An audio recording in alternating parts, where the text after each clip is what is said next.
بلال اظہر کیانی صاحب، وہ بپی صاحب کہہ رہے ہیں کہ اگر ہم بھولنے کے لیے تیار ہیں یا وہ یہ بھی کہہ رہے ہیں ہم معاف کرنے کے لیے تیار ہیں، تو آپ کہہ رہے ہیں یہ فتنہ ہے، ہم ان سے ڈیل نہیں کر سکتے؟ میر صاحب، حالانکہ تقریباً اب یہ مذاکرہ خیز بات ہے، سب سے معنی خیز جو اس حوالے سے بیان آیا نا پچھلے چند دنوں میں، وہ اعظم سواتی صاحب کا آیا. مطلب کہ ان کی جو ایک ویڈیو آئی، جو ایک بیان آیا، اس کا لب لباب کیا تھا کہ خان صاحب نے اعظم سواتی صاحب سے کہا کہ مجھے این آر او چاہیے، دروازہ کھولنے کی کوشش کریں.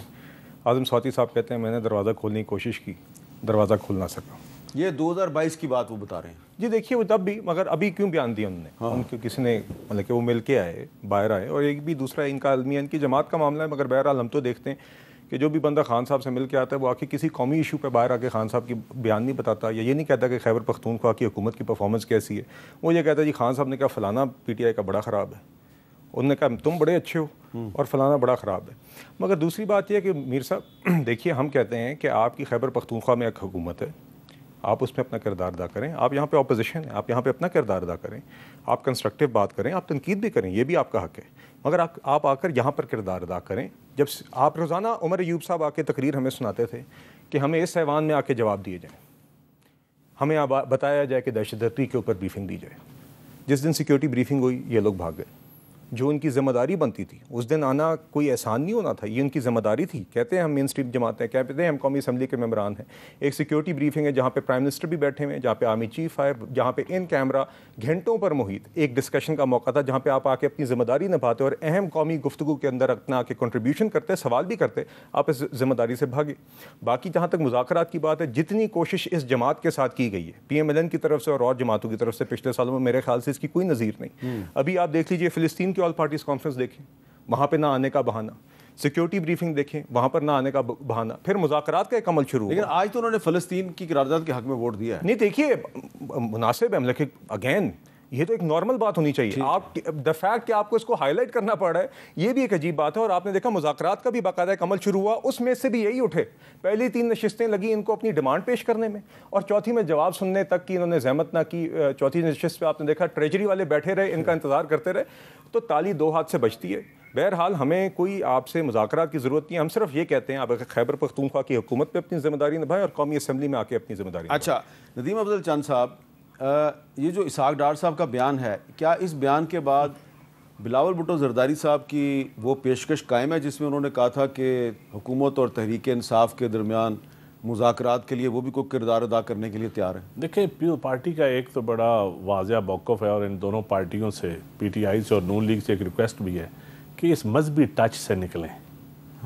اپنی مرضی کا مذہبی ٹچ نکال لیتے ہیں، اپنی مرضی کی احادیث ڈھونڈ لیتے ہیں، اور جو جس احادیث سے آیت سے کوئی دوسرے کو فائدہ پہنچ رہا ہو، دوسرے کے موقف کو، اس کو کبھی سامنے نہیں لاتے.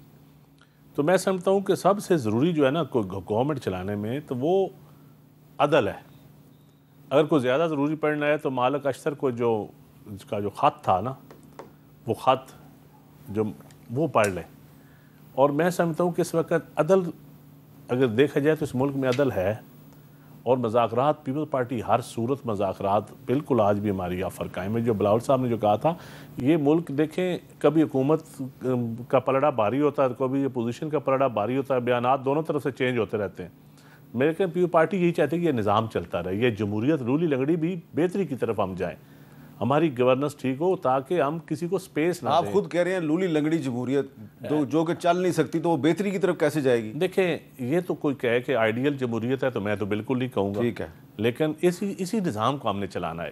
یہی ہمارا پولیٹیکل لوگوں کا پبلک. آپ سمجھتے ہیں بدترین جمہوریت بہترین آمریت سے بہتر ہے؟ لیکن آمریت کبھی بہترین نہیں ہوتی. نہیں بہترین، دیکھیں آمریت، لیکن اگر جمہوریت کے اوپر ہی آپ اس کو بھی نہ چلانے کے قابل رہے ہم، تو ہم عوام کو کیا جواب، عوام کا کیا قصور ہے؟ اچھا، آج جنید اکبر صاحب جو تحریک انصاف خیبر پختونخوا کے صدر ہیں، انہوں نے ایک بیان دیا، ذرا سنیں وہ کیا کہہ رہے ہیں. اسی مہینے ہاؤ کیپنگ میں جتنی بھی راستے ہیں، چاہے گلگت بلتستان جائے، چاہے افغانستان جائے، چاہے پنجاب جائے، چاہے بلوچستان جائے، جہاں سے جائے اس کی نشاندہی کرے.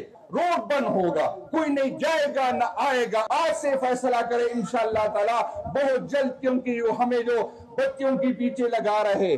تو اونباز پپی صاحب، جنید اکبر صاحب کہہ رہے ہیں کہ خیبر پختونخوا سے راستے جتنے بھی جاتے ہیں دوسرے صوبوں کی طرف یا دوسرے ممالک کی طرف ان کو بند کر دیا جائے گا. کیا اس سے آپ کی پارٹی جو ہے اس کو سیاسی طور پہ فائدہ ہو سکتا ہے یا نقصان کا خدشہ زیادہ ہے؟ اچھا، اس پہ زیادہ سے کلیئرٹی تو جنید اکبر بتا سکتے ہیں، کیونکہ یہ آج کی اسٹیٹمنٹ ہے، میں نے ابھی آپ کے پروگرام میں پہلی دفعہ سنی ہے اور ابھی تک پولیٹیکل کمیٹی میں ڈسکس نہیں ہوا. سو اگر کنسنسس ہے یا نہیں ہے یہ تو ایک آدھے دن تک پتہ چل جائے گا. لیکن آن اے لائٹر نوٹ ویسے میر صاحب ایک عرض کروں، جتنی تکلیف اس وقت کے پی کے لوگ، کیونکہ ہماری گورنمنٹ کے پی کے اوبیسلی بلوچستان، جتنی تکلیف اس وقت کے پی اور بلوچستان کے لوگ فیس کر رہے ہیں، آپ ان کے جا کے ان سے سوال پوچھیں تو صحیح. مطلب میں اس چیز کو جسٹیفائی نہیں کر رہا کہ جو جنید اکبر صاحب نے کہا یہ جسٹیفائی نہیں کر رہا، ناٹ ایٹ آل، بٹ میں ویسے جنرلی کہہ رہا ہوں کہ آپ اگر وہ مردان والا ایشو اٹھا کے دیکھ لیں، کاٹلنگ والا، وہاں سے اٹھا کے آپ پورے جو خیبر پختونخوا کے 7 مرج ڈسٹرکٹس ہیں وہاں پہ سچویشن تو دیکھیں. مطلب ان کو اندازہ نہیں کون کدھر سے آگے کدھر بیٹھا ہوا ہے، اور اس وقت سچویشن کے آپ کے 7 کے پی کے جو ڈسٹرکٹس ہیں جو کہ ساؤتھ والے، وہاں پہ شام کو 4 بجے کے بعد گورنمنٹ کی ریٹ کسی طور پہ نظر نہیں آ رہی. بلوچستان میں کوئٹہ سے باہر آپ کے حالات کس طرح، اس پہ کوئی بات نہیں کر سکتا. سو اگر ہم بات کرتے تو کہتے ہیں جی ریڈ ایریاز ہے، اس پہ بات نہ کریں کیونکہ جناب یہ اب سرخ لائن کراس کر رہے ہیں. لیکن اگر وہاں عوام سے بات کی جائے تو ان کے ایشوز یقین کریں بہت تکلیف دہ. اگر کسی کا بیٹا اگر اٹھا لیا جائے اور وہ مسنگ پرسن میں آ جائے تو وہ کیا کچھ نہیں کہے گا، اس کے لیے مجھے آپ کو کوئی سوال کرنے کی ضرورت نہیں ہے. سو اگر جنید اکبر کسی جگہ پہ بیٹھ کے لوگوں کی اس طرح کی پریزنٹیشن کر رہا ہے، الفاظ کی سلیکشن تو شاید وہ بہتر سمجھتے ہیں کیا کہنا چاہیے کیا نہیں کہنا چاہیے، بٹ ان کے جو اندر کے جذبات ہیں آپ وہاں پہ گراؤنڈ پہ ان لوگوں سے پوچھئے. یقین کریں 2 صوبوں کے لوگ بہت شدید تکلیف میں ہیں جو اس وقت وہاں پہ ان کے حالات بنے ہوئے ہیں. جی اچھا، گزشتہ ہفتے ایک سینئر پارلیمنٹیرین اور پیپلز پارٹی کے سیکرٹری جنرل جناب تاج حیدر صاحب وفات پا گئے تھے، اور کل خورشید احمد صاحب جو کہ سابق سینیٹر بھی تھے اور ایک طویل عرصہ تک پارلیمنٹ کے ممبر رہے، وہ بھی برطانیہ میں وفات پا چکے ہیں. اور کل یعنی کہ آنے والے کل ان کی اسلام آباد میں نماز جنازہ بھی ہے. تو ذرا ہم پروفیسر خورشید احمد صاحب کے ساتھ بھی اپنی کچھ پرانی یادیں تازہ کرتے ہیں.